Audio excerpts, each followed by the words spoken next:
সবাইকে আহ্বান জানাচ্ছি, আসেন ইসলামকে পাঠান, আপনিও নিরাপদে থাকতে পারবেন, আমিও নিরাপদে থাকতে পারবো। গোবিন্দচন্দ্র পরামানিক, রাজবাড়ি বাড়ি, উনি সারা বাংলাদেশের হিন্দু মহাজোটের মহাসচিব। সেদিন ঢাকাতে আমারে বলছিল, মাওলানা জামাত ইসলামী বাংলাদেশ যদি এবার রাষ্ট্রে আসে, আমার বিশ্বাস দেশের সব ধর্মের মানুষেরা নিরাপদে থাকতে পারবে। হিন্দু মানুষ কথা বুঝে ফেললো, আর আপনার বুঝে আসে না। আপনি কোন ধান্দায় আছেন? ইসলাম না আসলে 54 বছর কি হয়েছে আপনি দেখেন না। কেউ কেউ চ্যাম্পিয়ন হয় দুর্নীতিতে, আর কেউ কেউ 15.5 বছরে কি করলো নিজের চোখের সামনে। আমার আজ 33 বছর বয়স, 92 সালে আমার জন্ম। সেই হিসাবে আমি 33 বছরের ভেতরে 18 বছর থেকে যদি আমি ভোট দিতে আরম্ভ করতাম, 3 বার ভোট দিতে পারতাম, একবারও পারি নাই। আগামীতে আমার একটা আশা, একটা শখ, একটু ভোট দেব, সেটাও দেখছি অনেকে এখন বন্ধ করার রাস্তায় আছে। কি কথা বলেন না কেন? আপনি বলেন ডাকসুর মতো কয়েকটা ছাত্র, মাত্র 11,000, এই রেজাল্ট দিতে আপনার 3 দিন লাগে। কোন কারণে? আপনি যদি এত অ্যানালগ হয়ে থাকে, ডিজিটাল বাংলাদেশে আপনার মতো মানুষ ভিসি হওয়ার দরকার নেই। আপনিও পথ ছেড়ে দিয়ে ভিক্ষা করে খান। 11,000-এর যদি এই অবস্থা হয়, 18 কোটি মানুষ যখন ভোট দেবে, বলেন কত বছর লাগবে গণনা করতে? 5 বছর পার হয়ে যাবে না? এজন্য এই পদ্ধতি যদি অব্যাহত রাখেন আপনারা, আগামীতে কোনো নির্বাচনই আর বাংলাদেশের মানুষ মেনেও নেবে না, দেবেও না। কারণ এই নির্বাচন হচ্ছে সে আগের মতো আবার সেই 9 সাল নাকি 8 সালে হয়েছিল না, এরপরে 14 সাল, এরপরে 18 সাল, এরপরে 24 সাল, যা হয়েছিল আবার যদি ওই রকম হয়, আমরা আশা করছি যারা দায়িত্বে আছে তাদের কোমর যেন সোজা থাকে। কাকে ভয় পান আপনি? এতগুলো মানুষের রক্তের উপরে বসে আছেন, আপনার বিবেকে কিছু বলে না? 2732 জন মানুষের জীবনের উপর আপনারা বসে আছেন। কঠিন সিদ্ধান্ত নিয়ে অটল থাকা দরকার আমার মনে হয় যারা দায়িত্বে আছে। বাংলাদেশে 1628 জন মানুষ এখন আছে, ওসি সাহেব সহ। এই মানুষগুলোকে হযরত ওমরের মতো যেদিন আমরা দেখতে পাবো, এই বাংলাদেশটা মিনি জান্নাত হয়ে যাবে ইনশাআল্লাহ।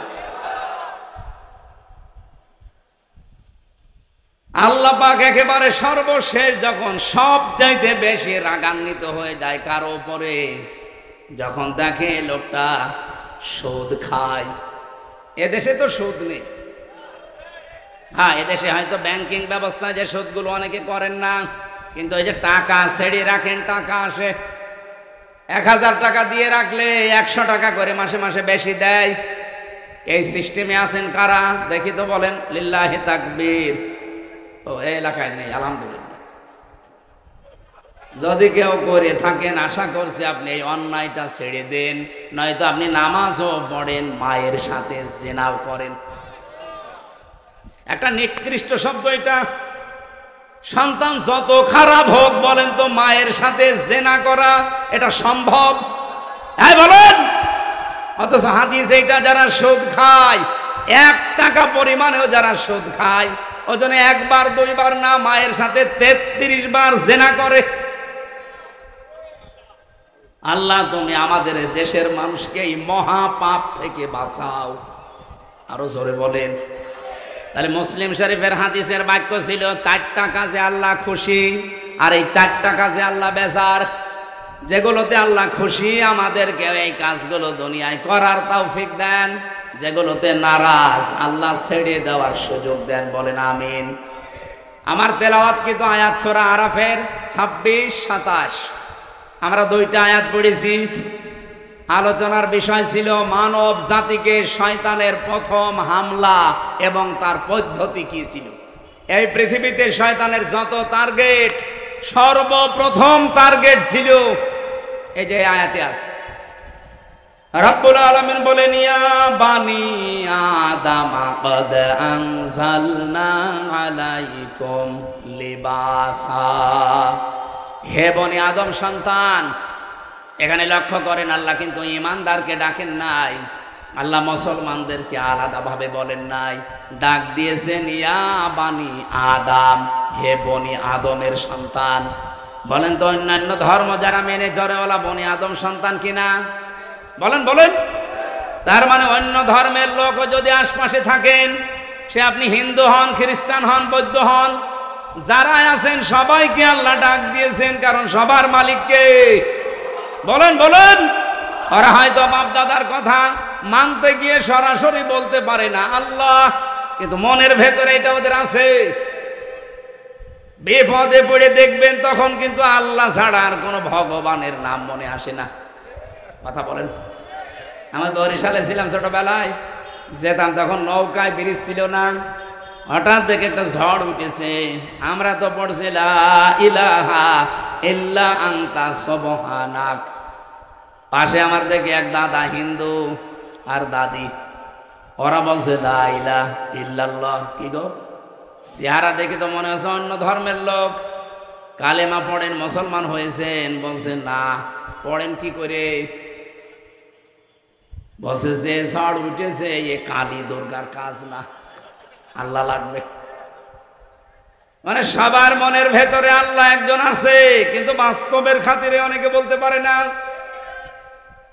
আল্লাহ যেহেতু সবার মালিক, সবার রব, এই জন্য উনি ডাক দিয়েছেন ইয়া বানি আদম, হে বনি আদমের সন্তানেরা, কদ আনজালনা, অবশ্যই আমি নাজিল করেছি, আলাইকুম, তোমাদের ওপরে, লেবাসা, পোশাক। কি করে এই পোশাক তোমাদের? ইওয়ারি সাওয়াতিকুম রিসা, তোমাদের লজ্জা নিবারণ করে। 2 নম্বরে তোমাদের সৌন্দর্য বৃদ্ধি করে। এই একটু খেয়াল করেন এদিকে, এই জরুরি না হলে উঠেন না তো ভাই। এলাকার কি বিড়ির ফ্যাক্টরি আছে স্যার? অনেকের বিড়ির নেশা লাগে, তো ওই যশোর এলাকায় গেলে বিড়ি আছে, একটু পরে দেখে উঠে যে বিড়ি খেয়ে আবার আসে। এরা আবার বিড়ি খেতে যাচ্ছে।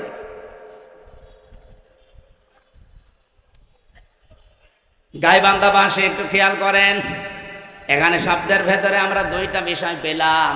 পোশাক আল্লাহ আমাদের কাছে দিয়েছেন, 1 নাম্বার আমাদের লজ্জা যেন নিবারণ হয়। জান্নাতের ভেতর থেকে হযরতে আদম এবং হাওয়া, আমাদের জাতি, আদি পিতা মাতা, এদেরকে বের করে দেবে, এই টার্গেট শয়তানের ছিল না। শয়তানের টার্গেটই ছিল এদেরকে আমি উলঙ্গ অবস্থায় দেখব। এই জন্য শয়তান সবসময় যৌনতা ছড়াতে ভালোবাসে। শয়তান যৌনবাদী, আর আমরা, ওটা তোর বলা যাচ্ছে না মৌলবাদী, ওটা তো এখন গালি করে ফেলেছে মানুষ। শয়তান সব সময় যৌনতা ছড়াতে ভালোবাসে।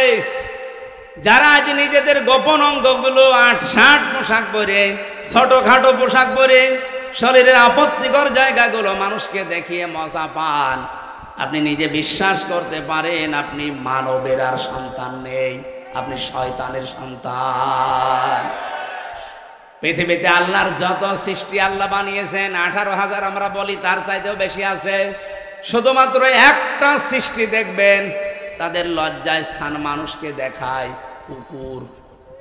কি এত বড় লেজ উল্টো করে রাখে, মানুষকে দেখায় যে যা দেখবি দেখ।